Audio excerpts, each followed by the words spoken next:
दोस्तों, ये एक पिता की इमोशनल कहानी है। ये स्टोरी शुरू होती है जब मैं घर से गुस्से में बड़बड़ाते हुए निकल आया था और बस स्टैंड की तरफ आगे बढ़ने लगा।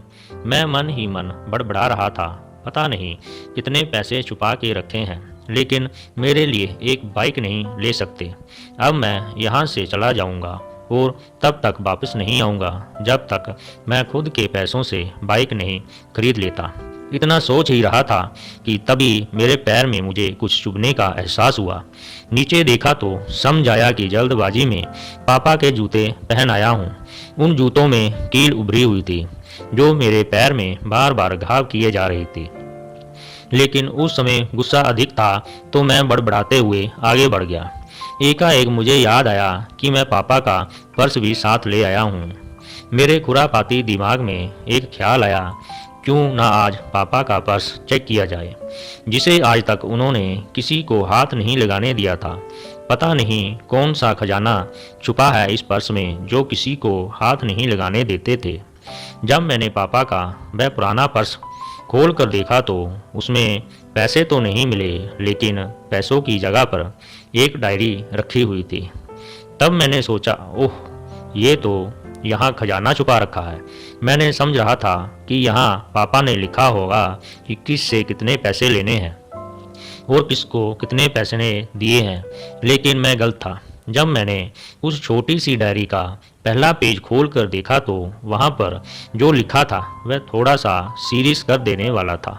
डायरी में जो लिखा था उसे पढ़ने के बाद मेरे चेहरे पे जो एक्सप्रेशन थे और गायब हो चुके थे, क्योंकि डायरी में वैसा कुछ नहीं था जैसे मैंने सोचा था। वहाँ पर उन पैसों का हिसाब लिखा हुआ था जो अलग अलग कामों के लिए अलग अलग लोगों से उधार लिए गए थे। उस लिस्ट में कंप्यूटर के नाम पर भी पैसे लिए गए थे। कुछ यूं ही लिखा था, 50,000 बेटे के कंप्यूटर के लिए। ये वही कंप्यूटर था जिससे मैं आज तक यूज़ कर रहा हूँ, लेकिन मुझे ये पता नहीं था उस कंप्यूटर को खरीदने के लिए पैसे कहाँ से आए थे। लेकिन आज पता चल रहा था। मुझे आज भी याद है जब मैंने पहली बार कमरे के लिए जिद की थी तो मेरे पापा ने मुझे 2 हफ्ते बाद मेरे बर्थडे पर ला कर दिया था, जिससे देखकर मैं बहुत खुश हुआ था। और मुझे खुश देखकर मुझसे कहीं ज़्यादा अगर कोई खुश था तो वे मेरे पापा थे। अब मेरे चेहरे से गुस्सा एकदम गायब हो चुका था। जब मैंने आगे का पन्ना पलटा तो वहाँ पर कुछ विशेष इशाएँ लिखी हुई थी। पहली जो विश थी उसमें जो लिखा हुआ था, अच्छे जूते पहनना। ये बात मेरी कुछ समझ नहीं आई। तभी मेरा पाँव अचानक सड़क पर भरे हुए पानी पर जा पड़ा और तभी मेरे पाँव में कुछ गीलापन होने का एहसास हुआ। जब मैंने जूता उतार कर देखा तो उसका तला टूटा हुआ था। ये देखकर मुझे डायरी में लिखी बात याद आ गई। तभी मुझे माँ पापा की कही बातें भी याद आ रही थी कि कैसे माँ जब कहा करती थी पापा से, अब तो जूते पुराने हो गए हैं, नए ले लीजिए। तो पापा अक्सर ये कहकर टाल दिया करते थे, जूते अभी और चलेंगे, और कुछ दिन पहले तो लिए थे। मुझे आज समझ आ रहा था कि कितने दिन और चलेंगे। साथ ही साथ ये भी समझ आ रहा था कि पापा पर्स क्यों छुपा कर रखते थे। तभी उस डायरी को पढ़ते हुए बस स्टैंड पर बड़ी बेंच पर आकर बैठ गया। अब उस डायरी का आखिरी पन्ना बचा हुआ था। उस पन्ने को जब मैंने पलट कर देखा तो वहाँ कल की डेट लिखी हुई थी। तारीख के नीचे लिखा हुआ था 50,000 रुपये बाइक के लिए। बस इतना पड़ा और दिमाग सन्न रह गया। अब मेरे मन में कोई शिकवा गिला नहीं बचा था, बस मेरी आंखों से आंसू चले जा रहे थे। मुझे आज तक नहीं पता तब मैं क्यों रोए जा रहा था।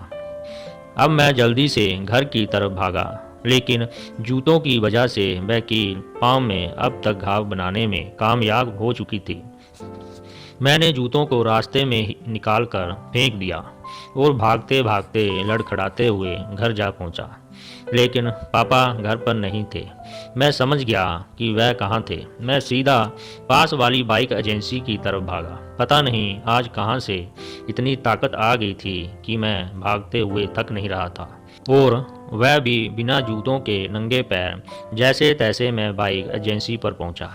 पापा वहीं थे। मैंने पापा को दौड़कर गले लगा लिया और मेरी आंखों से आंसू रुकने का नाम ही नहीं ले रहे थे।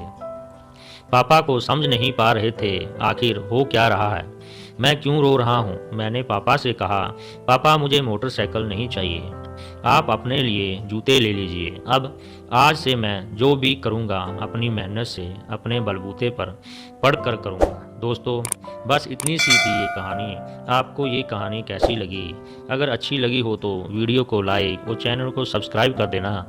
मिलते हैं अगली वीडियो में।